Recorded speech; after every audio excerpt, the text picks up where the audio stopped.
Malala ang tama mo. Halika't ibabalik ka na namin sa kabundukan. Hindi pa tapos ang aking gawain rito. Di ka namin iiwan dito. Oras ko na, kaibigan. Ikaw nang bahala kay Salome. Iwan niyo na ako. Ligtas niyo na ang sarili ninyo. Kumain na kayo. May natagpuan kaming dalawa na bangkay. Sino? Hindi nila matiyak kung sino dahil sunog na sunog ang kanilang mga katawan. At natagpuan namin ito. Sa tabi ng katawan ng isa, at sabi ni Kapitan Tiago ay batin niya kung kanino ito. Mukhang sinunog ni Ilyas ang kanyang sarili. Bakit naman niya gagawin yun? Marahil ay para iligaw ang mga otoridad. Ibig sabihin, hindi pa natatagpuan si Ibarra? Tanggapin niyo na rin na maaaring ituring na patay si Crisostomo Ibarra. Kami ay lubos na nakikiramay. Kayong pumatay sa aking nobyo. Dinarado na na para kayong mga wala kayong puso! Huminahon ka. Sabihin ninyo, ang kinalaman niyo sa pagkasira ng buhay ni Crisostomo. Magsalita kayo! Ngayon sabihin niyo sa akin, kung sino ba ang tunay na erehe at filibustero? Kung sino ba ang tunay na makasalanan at dapat mamatay? Aún tienes una oportunidad para ser feliz. Ituloy mo pa rin ang pagpapakasal kay Linares. No, nunca me olvidaré de Crisostomo. Hindi ako magpapakasal lalong-lalo na sa Alfonso Linares na yan.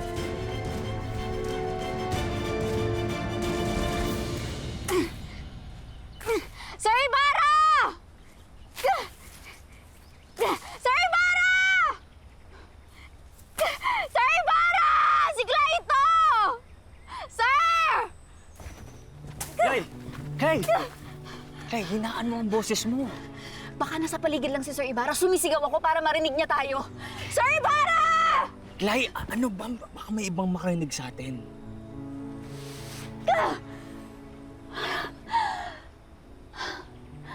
Gusto ko nang mawala. Gusto ko magwala! Clay! Clay, ano ba? Clay, narinig mo ang sinabi ni Lucia, hindi ba? Naniniwala kang wala na siya? Ayokong maniwala. Ngunit ano ang maaaring nating gawin na hindi rin tayo mapahamak? Nais ko rin matunto ng aking kaibigan. Ngunit hindi pa ngayon. Toy, kailan? Nauubusan na tayo ng oras, Fidel!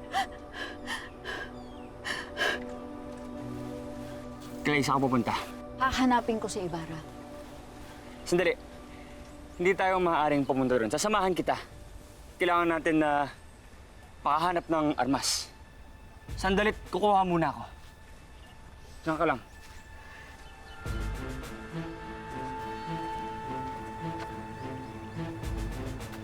Clay!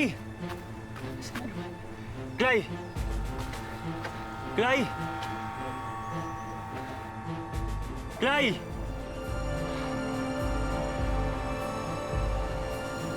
Asa naman yun?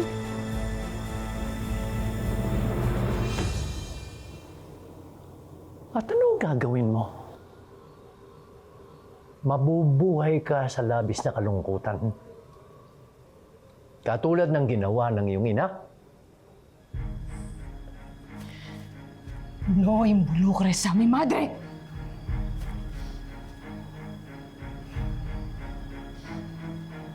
Huwag mo akong didiktahan. At wala kang karapatan na panghimasukan pa ang buhay ko. Walang karapatan. Samantalang ako ang iyong ama. Soy tu padre! Ama? Hindi kita kinikilalang ama.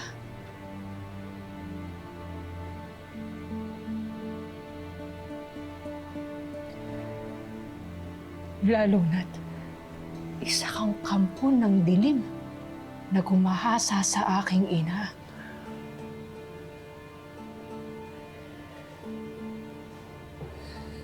Lalo na't sa pagkabuo ko pa lamang sa sinapupunan.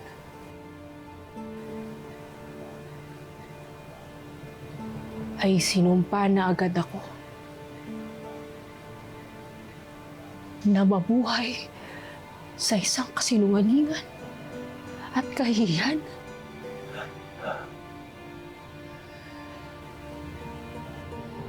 Pinalaki para mabuhay at paulit-ulit na umaasa sa isang magandang buhay. Ngunit wala namang kakayahan na magpasya para sa sarili. Dahil lahat na lang ay dinidikta mo.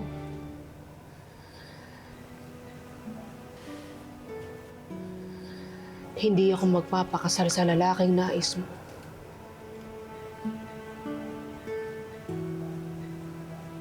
Pagkus, papasok ako ng kumbento. Huwag mo sabihin yan, anak. Anak, hindi mo alam kung anong pighati at pagdurusa ang aabutin mo sa loob ng kumbento.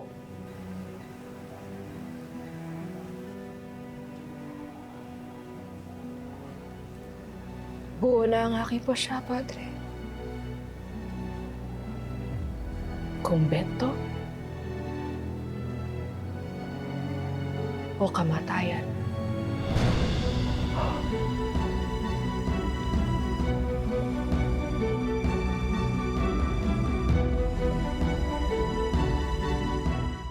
Basta yan.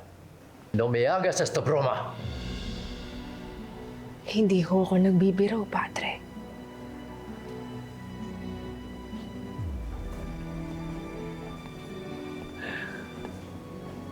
Escúchame bien, Maria. Hindi kita mapapangalagaan sa loob ng kumbento. Lalo na sa isang katulad mo. Mas magdudusa ka lang at maghihirap sa loob kaysa kung mag-aasawa ka. No merezco ser feliz. Merecemos sufrir todos. Kaya kumbento o kamatayan lang ang aking pamimilian.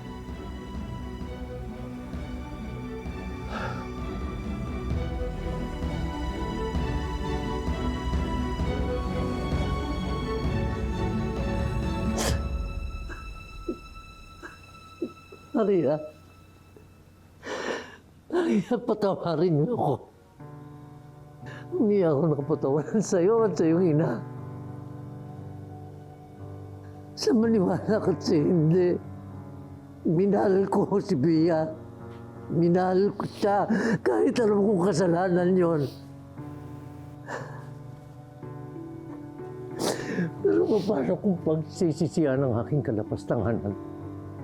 Kung ang naging bunga ang isang katulad mo. Isang taong minahal ko na higit pa sa buhay ko.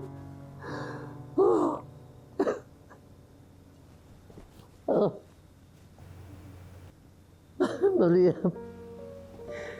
ikaw ang kaligayahan ko. Utang na loob, huwag mo akong parusahan ng ganito. Huwag mo akong parusahan sa pagtatapon mo ng iyong buhay, anak. Huwag. Huwag. Ang aking buhay at kapalaran ay nasa palad ko na, Padre. Kaya't papasok ako sa kumbento.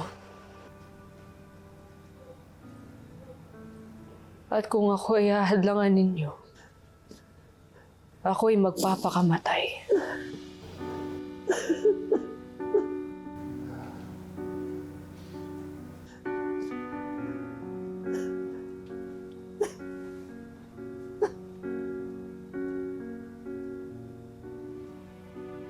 Se acabó nuestra conversación. Que Dios nos bendiga. Su reverencia.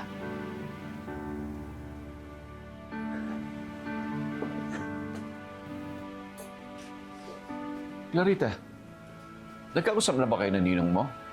Mula Maynila ay dumiretso agad siya rito. Papunta ho ako na Tia Isabel at Eta. Magpapatulong ho ako na mag-ayos ng gamit.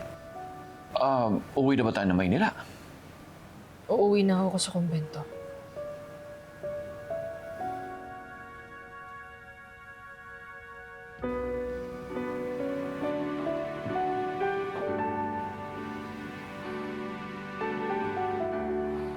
Oh, Señor mi Dios, no dejes que pierda a mi hija. No la alejes de mí. Por favor. Te lo ruego.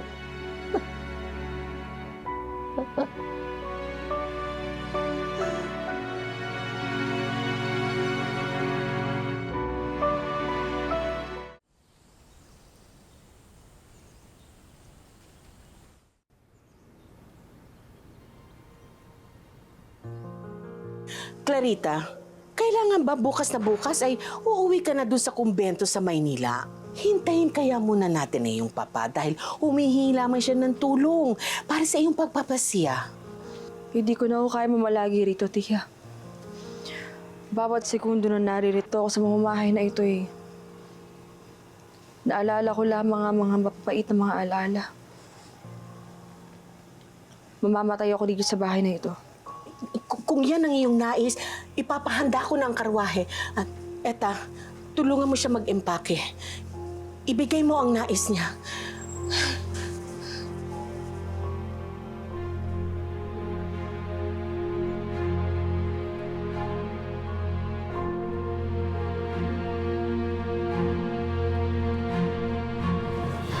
Sir Ibarra! Sir Ibarra! Sir Ibarra!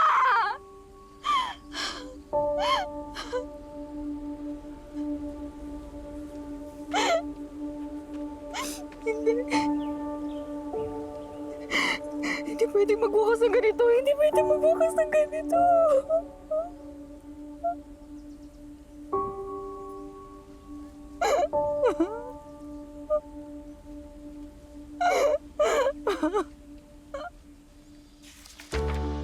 Ikaw si Crisostomo Ibarra? Siyang tunay.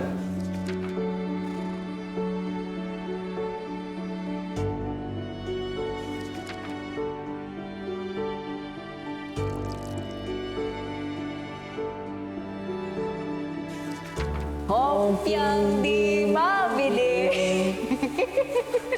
May amag sa tabi.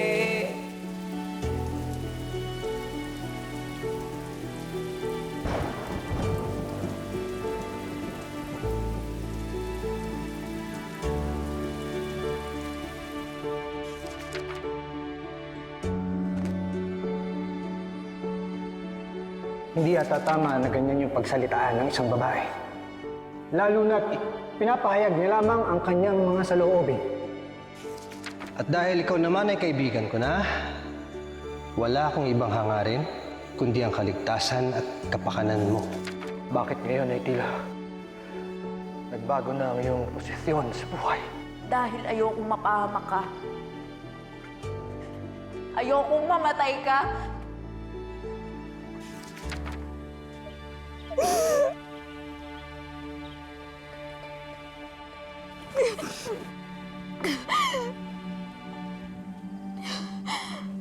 Sir Ibarra. Sir Ibarra, buhay ka pa ba?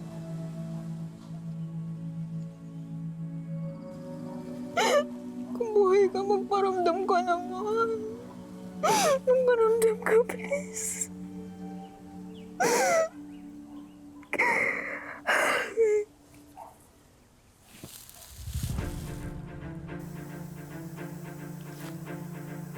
Sir Ibarra? Sir Ibarra? Ngunit hindi maaaring pumasok sa kumbento ang aking anak, mahal na Cura. Hindi sa maaaring maging madre. Dahil hindi na kami muling magkikita. Kausapin niya siya. Baka kayo makapagpabago ng kanyang isip. Kahit ang kanyang ninong ay hindi na rin niya kinakausap. Hindi na siya nakikinig sa kanyang inaama? Hindi ko makakaya na mawalay sa akin ang aking anak. Anak, Kapitan Tiago, batid niyo naman na mainit ang dugo sa akin ni Maria. Tila maraming bagay siyang kinakagalit ngayon. Marahil kinakailangan niya muling mapalapit sa Diyos. Kapitan Tiago, matanong ko lamang. Sandali, Cora. Sumasang-ayon kayo? Ngunit bakit hindi? kung yun ang kanyang pagpapasya. Marahil ang kumbentong maging kaligtasan niya at mapalayo siya sa mga masasama at muling mapalapit sa Panginoon. Santa Maria, wala na ba akong maaasahang tulong rito, Pura? Tila yata gusto niyo rin magdusa ang aking anak at mawalay sa mga nagmamahal sa kanya. Mahal ko ang pobresitang si Maria. Kung ganon, bakit niyo hahayaang mangyari ito sa kanya? At bakit tila yata bigla niya kayong kinamumihian at tila sinisisi pa? Maaari ka nang umalis, Kapitan Tiago. Por favor. Kaya ba sang-ayon kayo sa pagkukumbento niya dahil galit siya sa inyo? Ang ninong niya ang dapat niyong kausapin at hindi ako. At batid ko rin na hindi maikukubli ang galit niya sa kanyang ninong. Bakit nga ba?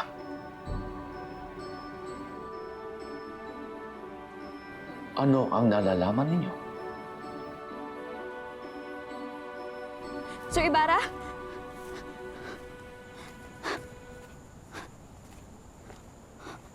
Mr. Torres? Miss Infantes. Mr. Torres? Mr. Torres, nasan ba talaga si Ibarra?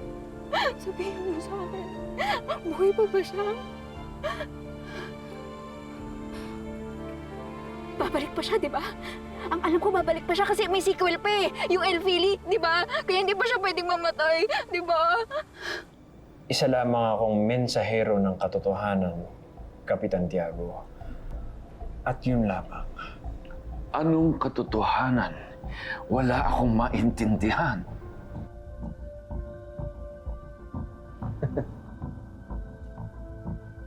Ano nakakatawa doon, Padre? Dahil marami pa kayong hindi alam, Kapitan Tiago, na tila alam na ng karamihan. Maliban sa'yo, pobresitong Santiago. Alam. Tungkol saan? Tungkol sa maraming bagay. Tungkol sa ikinagagalit ng iyong tinuturing na anak. Na tungkol sa kanyang yumaong ina. Ano kinalaman ng aking asawa dito? Ni Pia? Wala ba talaga kayong naririnig ng mga bulong-bulungan? Wala ka bang nabasa? Ano ba pinagsasabi niyo, Kura? Marami salamat, Panginoon. At binigyan niya ako ng kakayahan na magbigay ng liwanag sa iyo.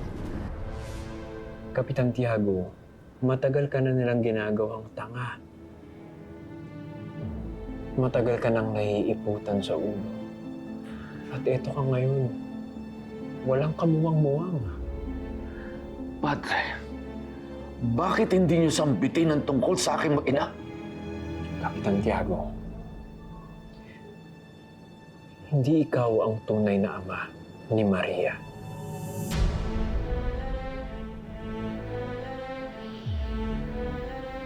Ano sinabi? Ang iyong kumpadre, si Padre Damaso. Siya ang tunay na ama.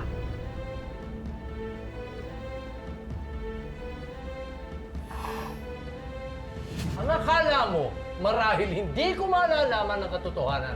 Santiago, alam mo ba kung ano ang kaparusahan sa pagsisinungaling? Ito, Papa, na siyang dapat na nagpapasya para sa akin.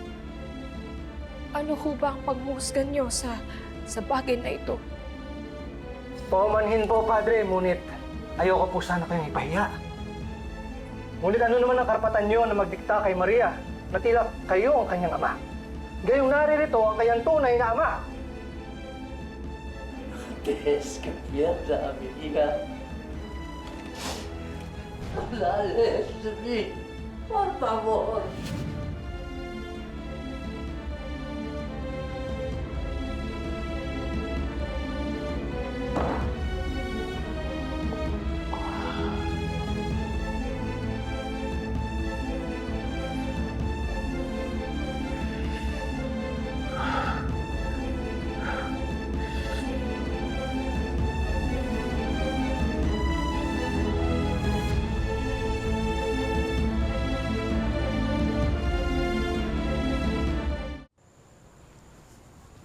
maaring mali sa pagkakaalam mo.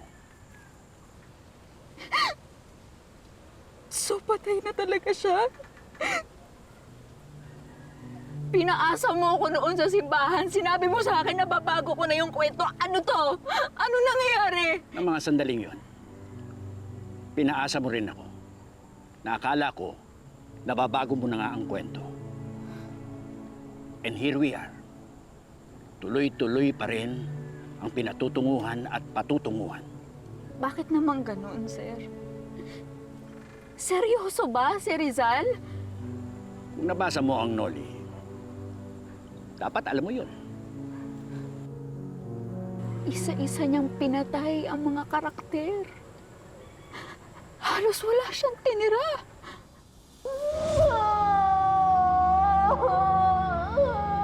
Hindi ko maaaring iwan yung babae. Sinong babae? Si Aling Sisa.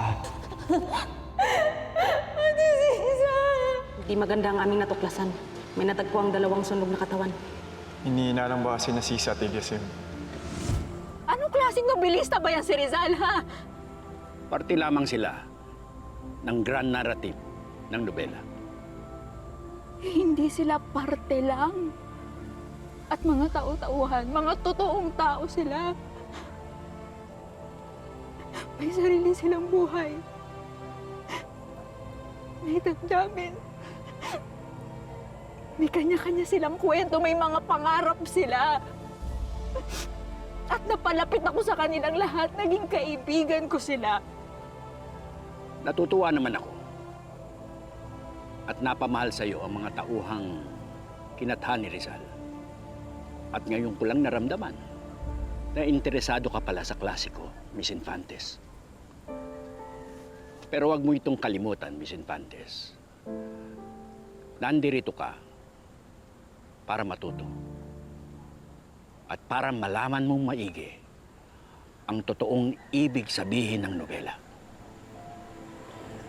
Na ano po?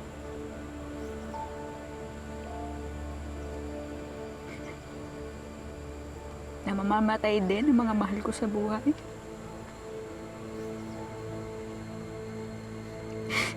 Kahit anong gawin ko, wala sa kontrol ko na mailigtas sila. Yun ba, Mr. Torres? Yun ba ang gusto mo sabihin ni Rizal? Sa grand narrative that represents the Philippine society? Na hopeless na tayo mga Pilipino at ang bayan nating sawi.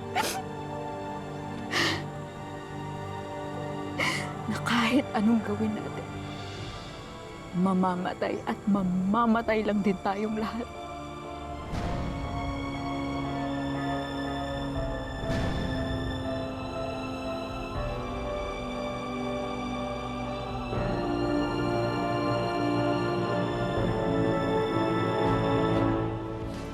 Kayang baguhin ang nakalipas. Maiiba kaya ang mangyayari bukas. Bago mo gawin. Anong kailangan mo sa akin dito? Que falta de respeto es esto. Pasalamat ka. Ganyan lang ang ginawa ko sa'yo. Kung tutuusin, higit na mainam. Ikaw ay aking paslangin. Clay! Clay! Kamusta na nga pala yung paghanap mo sa ating amigo? Iba nga nahanap ko eh. Patid kong may kausap ka kanina. Nakita mo siya? Si Mr. Torres.